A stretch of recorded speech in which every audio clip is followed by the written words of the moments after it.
Менің ойымша жалпы статистикалар бар. Сол кезеңдегі, сол алаштылар өмір сүрген кезеңдегі қазақ даласындағы, Түркістан территориясындағы мешіт медреселердің саны, ол жерде сабақ беретін ұстаздардың саны, немесе алаштылардың оқыған медреселер, мешіттер деген дүние тұрғысынан ешкім таласа алмайды. Ол кезде мұсылманшылық қазақ даласында басымдықта болды. Яғни алаш зиялыларынан кімді айтпасаңыз, ол өзінің сауаттылығын мешіт медреселерден ашқан ешкім жоққа шығара алмайды. Ал мешіт медреселерде медресеге баламды білдеп бердім деген кезде, ол медресе ол кезде тек қана дін ғылымымен айналысқан жоқ, ол медреседе жаратылыстану ғылымы, тіл ғылымы бәрі оқытылған. Яғни 3 бағыт оқытылды, ол біреуі тіл бағыты, біреуі дін бағыты, біреуі философия хикмет бағыты, яғни жаратылыстану бағыты. Сондықтан да орта ғасырлар шыққан ғұламалардың көбісі медреселерден білім алды, бірақ медресе деген сөздің қазақша мағынасы мектеп деген сөз. Сондықтан да біз қазір соңғы кезеңдерде мына 1846 жылдардан кейін қоғамда сондай бөліну пайда болды. Мынау дін адамы, мынау зайырлы адам деген, зиялы адам деген.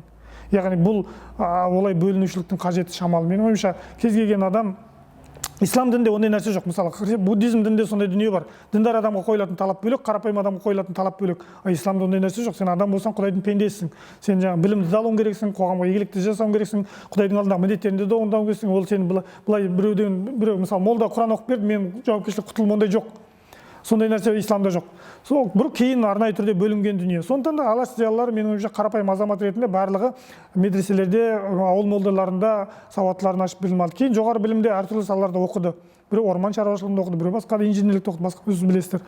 Сондықтан да бұл нәрсені біз қарсы қою қажет емес. Бұл жердегі қарсы қою бұл қазақтың ауызбіршілігін қамтамасыз ететін дүние емес.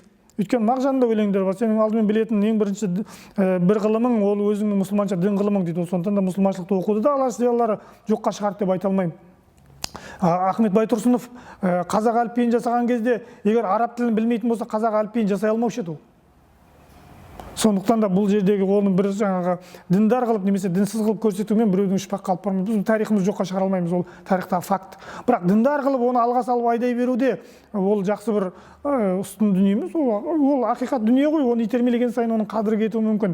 Сондықтан да қазіргі кезде қоғамда қалыптасып келе жатқан исламофобиялық көзқарастар осы нәрселерді арандатушылыққа алып барып жатқан жағдайлар бар. Мен мысалы алаш зиялыларының мұраларының біразын оқыдым деп айта аламын. Олардың шығарған сол кездегі қазақ газеттері Сәуле, Темірқазық, Айқап тағы басқа журналдардың біразын аудардым, оқыдым.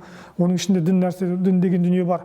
Бірақ енді қасаң діндарлыққа қатып қалған догматизмге қарсы болған дүниелер де бар.